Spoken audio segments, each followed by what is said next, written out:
Hi everyone, my name is Karen. This is my channel RatherBeReading, and today I'm bringing to you my January wrap up.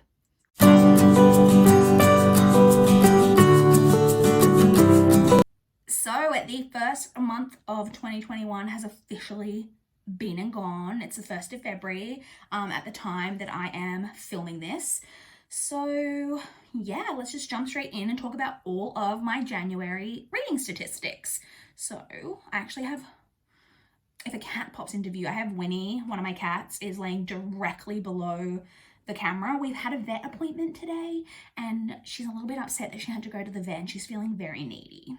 So I don't think she'll pop into view because she's just like comfortably laying because she wants to be wherever I am at the moment. But just in case she pops into view. But let's talk about my statistics.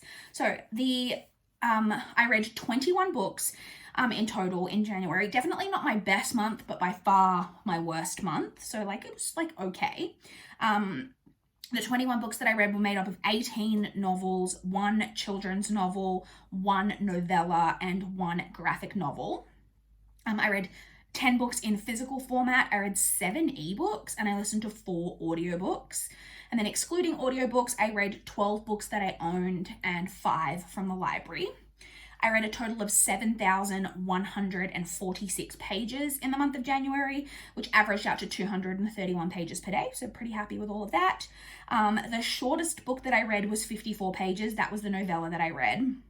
The longest book that I read was 512 pages. The lowest star rating that I gave was I did give a book a 1.75 star rating. And the highest star rating that I gave was I did give 2 different books 4.25 stars in January.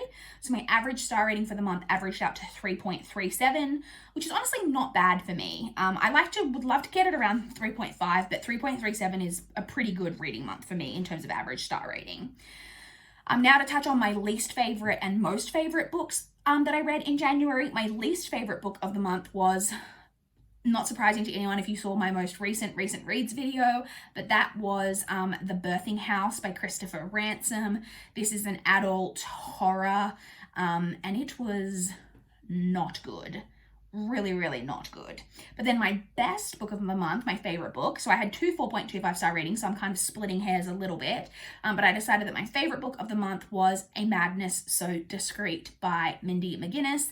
This is a dark historical fiction about a woman in a mental asylum. Funnily enough, these were both in my most recent reads video. But yeah, I honestly really enjoyed this. It was really dark, great like female friendships. I didn't feel the need to have to put an unnecessary romance in.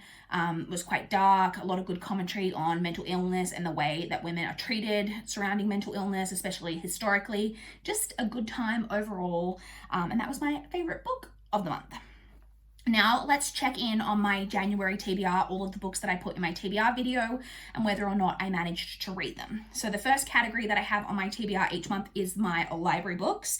So I had 6 library books on my TBR. I had A Most Novel Revenge by Ashley Weaver, which I read, Turbo 23 by Janet Evanovich, which I read, 5 Little Pigs by Agatha Christie, which I read, Giant Days Volume 12, which I did read, The Late Show by Michael Connolly, which I didn't get to, and Just Mercy by Brian Stevenson, which I also didn't get to. Then the next category that I have on my TBR is my books from my physical TBR shelf.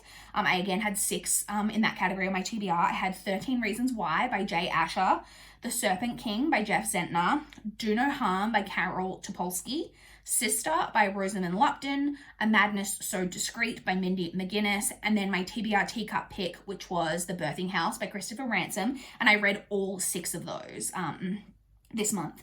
I then have, the next category is my ebooks, and I again had 6 books on my TBR in the ebook category.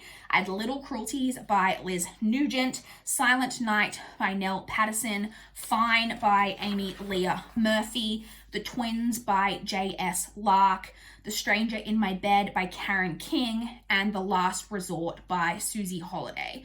Now, the first 5 of those, I did read all of them, and The Last Resort, I'm considering it a success because I was currently reading that as the month moved from January into February. And then the final category that I have on my TBR each month is audiobooks. And I had 4 audiobooks on my TBR this month. The first of those was The Chain by Adrian McKinty, which I did read, Dance of Thieves by Mary E. Pearson, which I did read, The Vanishing Stair by Maureen Johnson, which I did read, and then sadly I didn't get to Dearest Josephine by Caroline George, because that was my NetGalley arc, and I didn't realize that the book was archived at the end of January, and I now cannot listen to it. So I'm not sure what I'm going to do about that. Hopefully at some point in the future I'll be able to get my hands on a copy so I can read that and submit my review, but I sadly did not get to that one. Moving on to checking in on a couple of my goals for the year. So the first goal we're going to talk about is the Around the Year in 52 Books. And how many prompts I managed to complete in the month of January. And in the month of January, I actually checked off a total of 14 prompts in January. So I am incredibly happy with that. Way ahead of the game.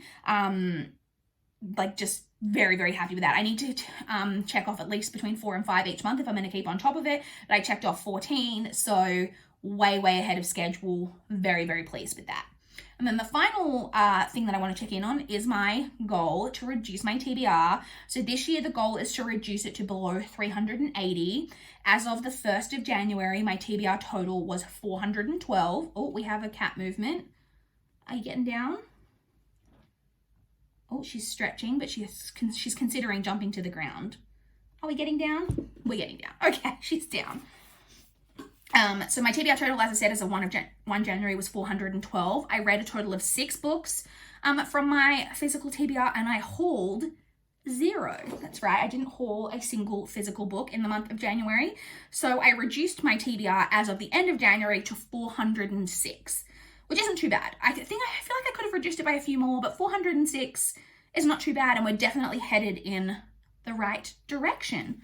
That's it, you guys. That was my January reading month in a nutshell. I would love to chat with you guys in the comments down below if you've got any thoughts, or if you want to chat about how you guys have been going with your reading. How did the 2021 reading year start off for you guys? I would love to know. Please like this video if you liked it. Please subscribe if you want to see more from my channel. That is all I have for this video today.